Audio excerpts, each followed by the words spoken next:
Hello everybody, welcome to the Rose Jewel Railroad. We have a fun one this evening for sure.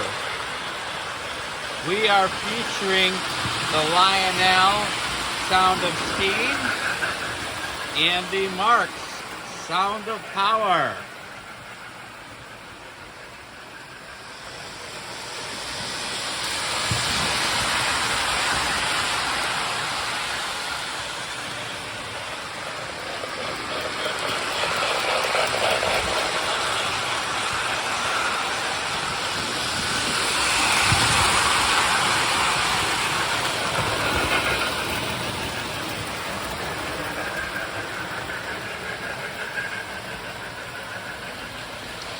So on the inner loop here, we have engine number 8206. That engine and tender is where it all began for Lionel with the Sound of Steam. This one came out in 1972. And like I said, this is their very first Sound of Steam. It is pulling some Williams passenger cars. This beautiful train right here in the middle loop is the Chicago in Alton. This train came out in 1981.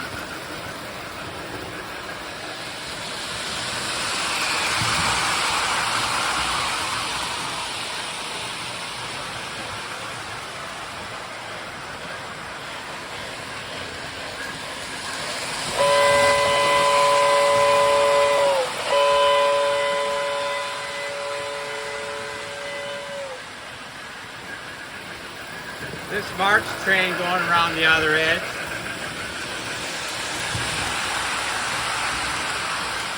I believe it was made in 1965.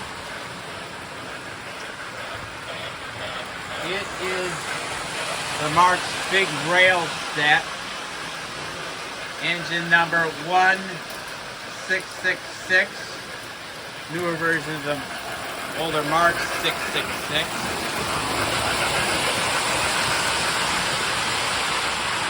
And the set number for this is 52850W.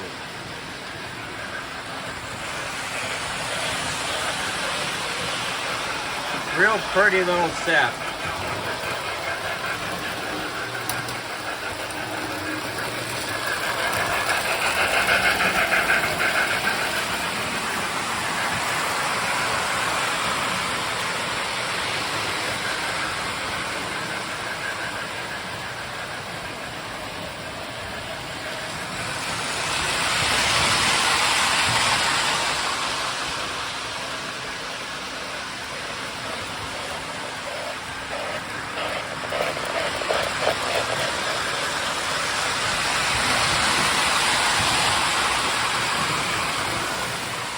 Stop the Marx train right here so I can talk about it a little bit.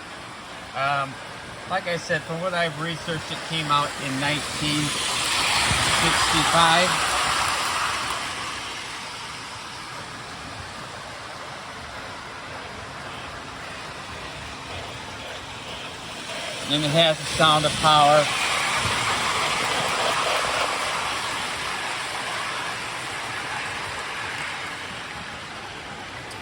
It has a wheel right there that makes the sound. It seems crude, but surprisingly, it actually sounds real nice. It does not have a whistle. So I guess in a way, you know, Marx beat Lionel to the game. This little locomotive does have a smoker. Some of these 166s have a drive tire on them. Kind of wish this one did because this is a plastic shell. At times it's a little wimpy, but as long as I keep the track somewhat clean, it seems to do the job.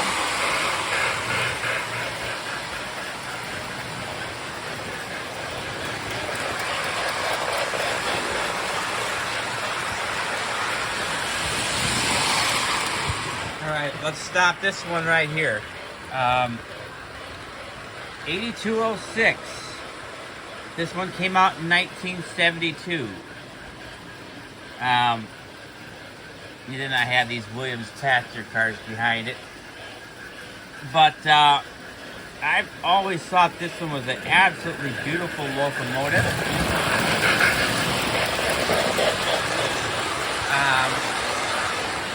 Obviously, the sound of steam is not that great on this. It's not very reliable.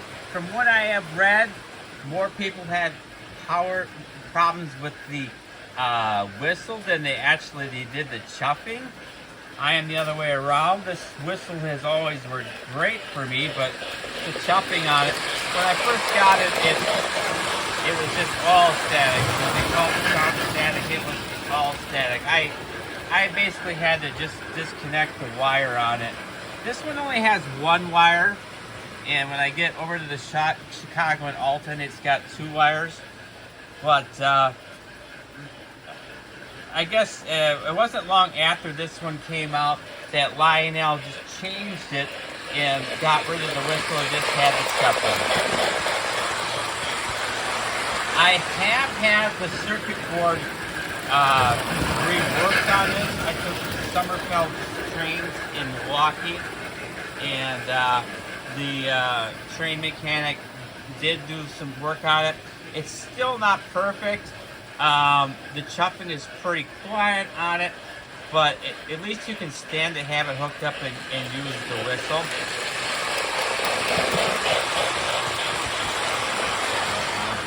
And it's got a smoker on it. It does not have magnet traction. It's a beautiful train.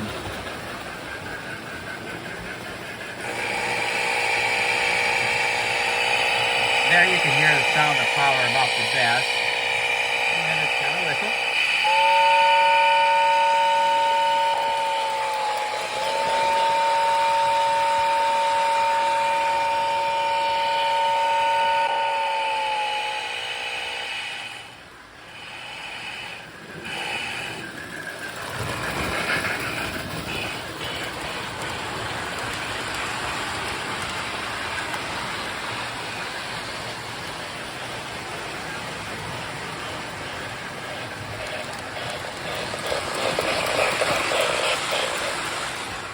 Let me stop this one here for a little while. The Chicago and Alton came out in 1981. Real pretty train set.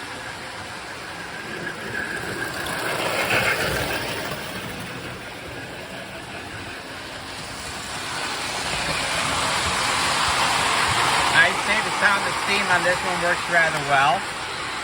This one has two wires.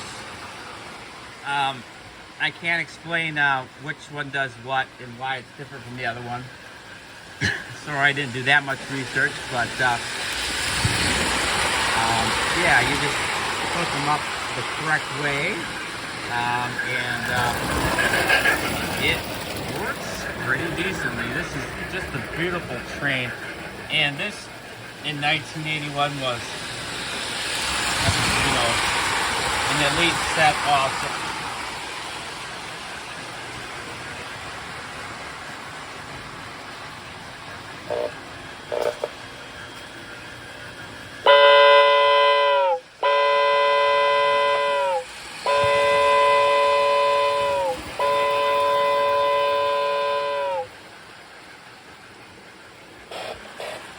Does not have magnet traction. I kind of love that when it's rolling down.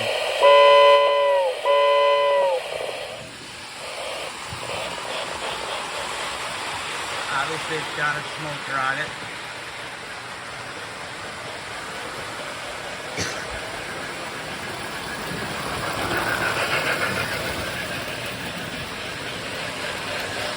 Let me take you over here to the catalogs. All right. 1972. There is the 8206. Whatever reason the number they got on there, kind of goofy, I don't know, but they do list it right there.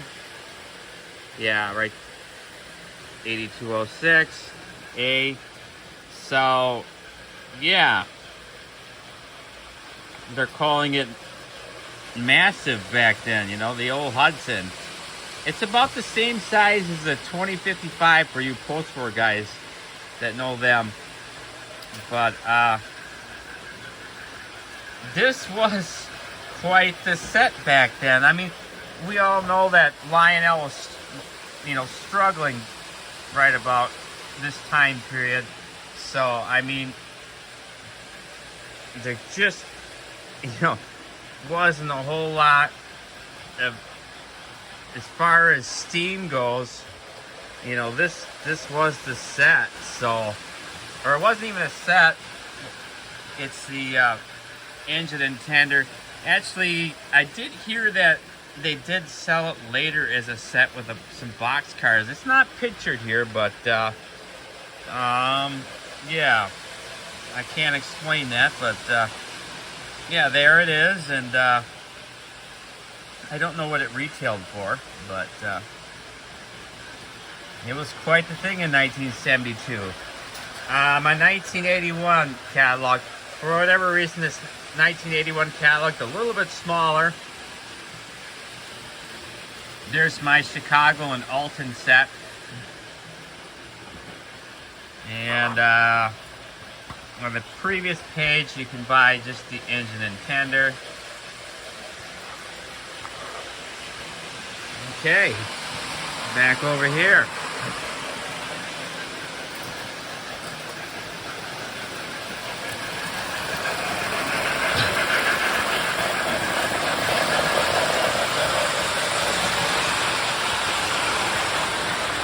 So here on the Rose Jewel Railroad,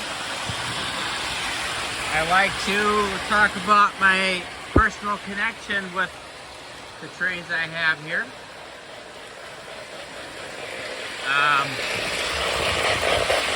I guess I'll start out in the inner loop here with 8206.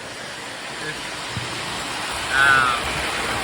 engine tender from 1972 with these Williams passenger cars behind it. I guess there isn't too much of a story with it. It was an eBay find. The seller had it listed and said the sound and steam worked, you know, and I got it at a really good price, and I could see that, you know, it came in a box, and it was like you can see it here. It's in really good shape, but however, yeah, the sound and steam did work, but it did not work correctly. But as gorgeous as it was, it's like, well, geez, I can just unplug that wire and enjoy it. But yeah, eventually I went to Sommerfeld's train. I took it with me and got a price on just probing the board, or possibly upgrading it to a different circuit board. I talked to the mechanic there. I believe his name is Matt. And I said, well, if I did do an upgrade, you know, I want it to sound like the sound and steam. I want it to sound like 1972. I love the modern sound. I love the old post-war sounds, but I just like them to sound like they sounded when they were new.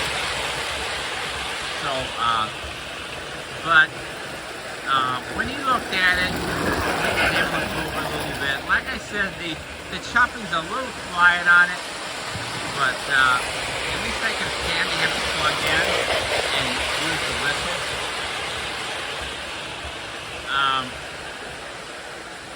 The Williams passenger cars behind it, I got at a flea market shop,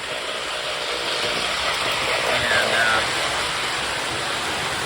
I hemmed the dog on them a little bit, but I think they're really pretty, you know. For you guys that are just getting into the hobby and you're really not wanting to pay the collector value and you just want some old gauge stuff that works, definitely look into Williams stuff. And these are just simple cars in a way. The couplers are fixed, you know. The way I kind of like that, especially on a passenger train, I don't, you know, worry about uncoupling or whatever. They're just fixed couplers, so you don't have to worry about them coming apart, you know. So yeah, that's basically the story on the introduced to that 8206 from 1972. Now, let me talk about this one right here, this Marx.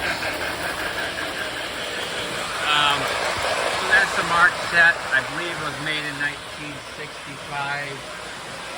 It's part of the big rail set.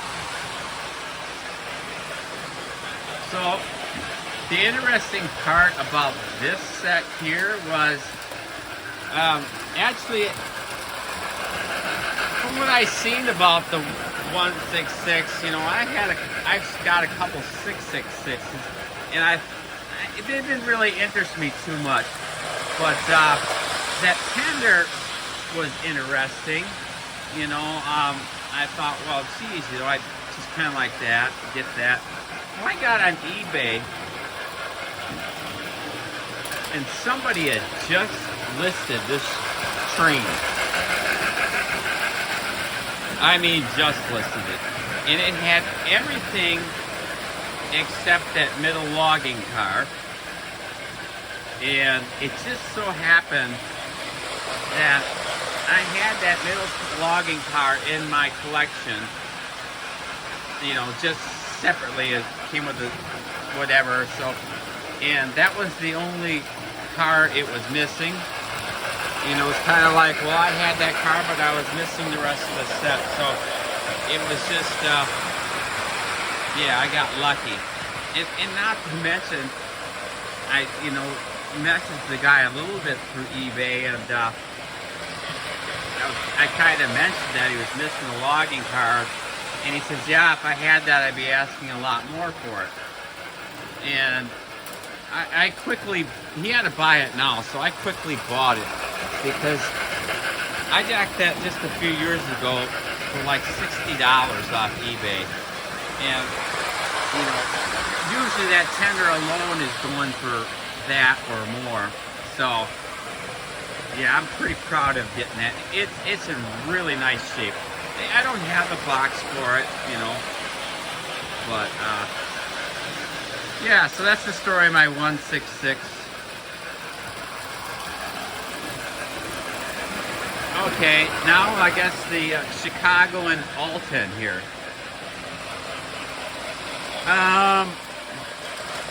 To be honest with you, after I was watching RVP Trains, and he had gotten a Chicago and Alton, I thought to myself, man, that is an MPC train I'd love to have.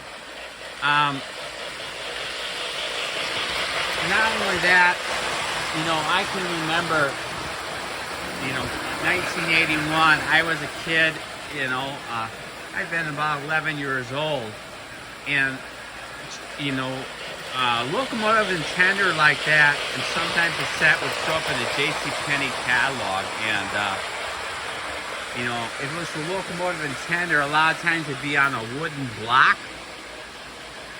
and they were usually right around a couple $100, and no way I could afford that, and no way I was getting something like that for a Christmas present. You know, every year Mom and Dad would get the JCPenney catalog out and have us pick out a toy, and I think, you know, it was no more than $40 or $50. So yeah, that wasn't happening. And back in those days, my allowance was like 50 cents a week. So yeah, it just wasn't happening. I guess I had a paper out and whatnot, but so needless to say, when I got older and making my own money and, you know, getting back into this, and something like that came around, and RBT did a video on it. I was kind of watching out for one, and it just so happened one showed up on my local Craigslist, and I met with the guy at the gas station and took it out of the box, and of course it was just the engine and tender, and of course it's as pretty as it is, and I bought it. The guy said it worked just fine, you know. He was actually into Lionel trains. A lot of guys I get my stuff with from, you know, especially on Craigslist, or, you know, it was Grandpa's train or whatever, and they're not into it. This guy was into trains. He said he just didn't hardly run it, and he was actually getting into post-war trains, so this thing was too new for him, I guess. So yeah, so I got this beautiful train, and I bought the train cars for it from, I got most of them from Sommerfeld's Trains. Really good place. It's in Butler, Wisconsin, and I actually had a set of the cars. I was watching them on eBay. It ended up with shipping and handling. It would have been like $38 a car, and when I asked Mr. Sommerfeld, you know, if he had any, and he had to dig a little bit. You know, that train store is kind of boxes everywhere. They could easily double the square footage. But anyways, he found them, and he said he'd let me have them for $30 a car. And I says, you know, well, I just made a trip down here, and I almost bought the cars off eBay just before that. But I thought I'd wait to make my trip down there, and so yeah, he made a sale right there.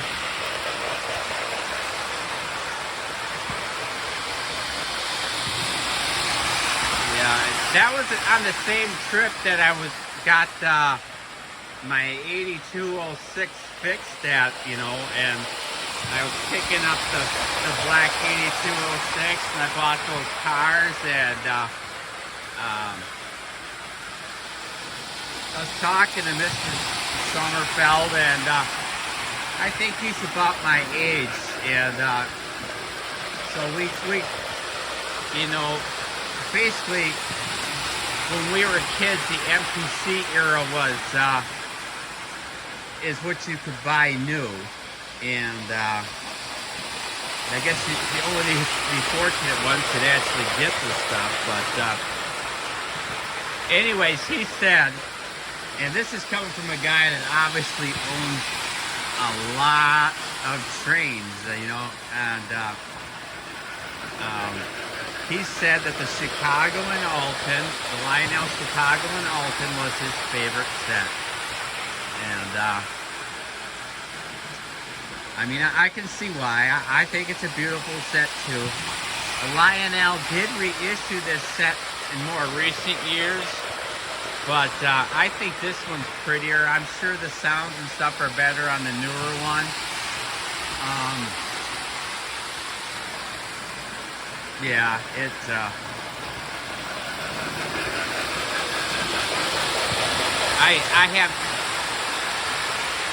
I don't know what the real Chicago and Alton look like. I've kind of researched on the internet a little bit, but I've never really got a clear picture, so I can't tell you if this one is really true to it or not. But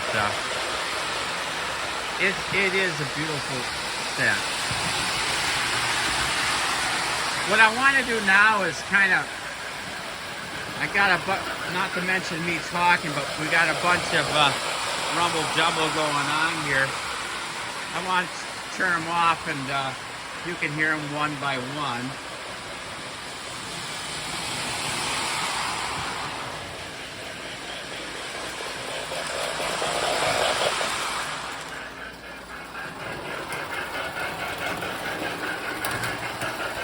There's the Marx set, the big rail set from about 1965.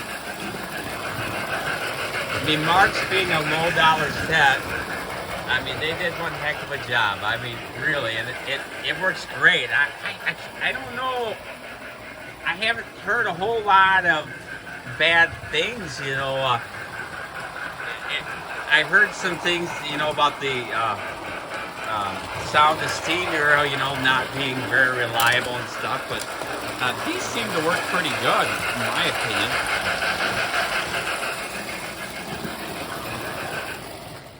Got a little speaker there, you know, and by the way, I need to say, if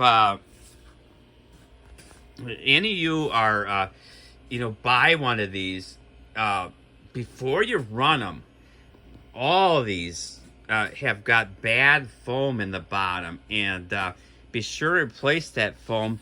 I'm going to run over here. I should have had it over here ready to go, but in my repair center.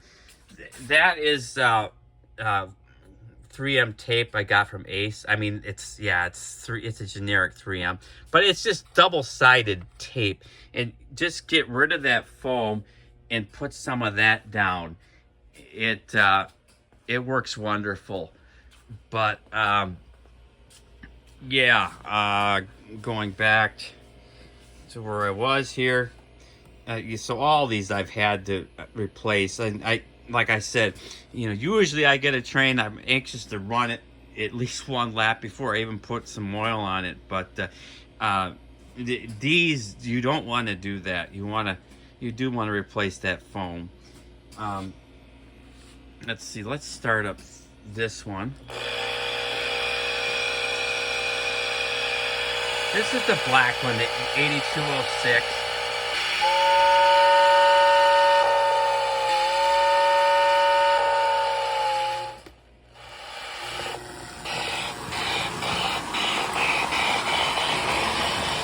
Like I said, it's a little quiet yet, but at least it's not.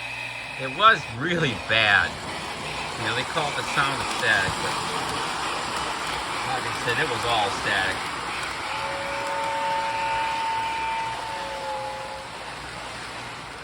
All right, now the Chicago and Alton.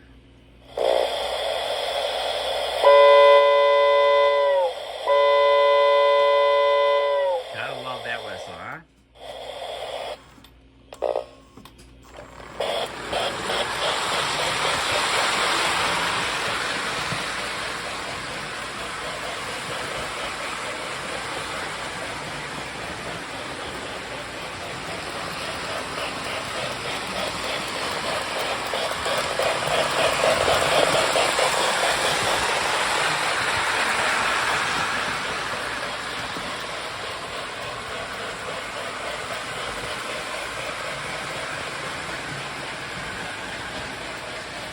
There we go, huh?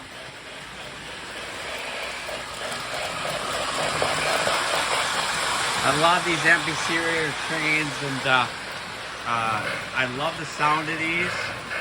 I love the sound of modern trains, don't get me wrong, and I like the sounds of old fourth-work trains, but, you know, that one right there being the first one, Lionel, you know, made an attempt in this. And of course, Marx might have kicked him in the butt a little bit by beating him to the punch. But, I mean, you have to say that is, you know, what led to the beautiful sounds we got today. And, I mean, that's where it started. So we kind of got to appreciate it, you know. I'm glad to see that there's getting more love for this era of trains. It kind of got a bad rep, you know, for quite a few years, you know. But you got to give Lionel credit. This was an era where they were struggling and they were trying to come up with something and stay alive. And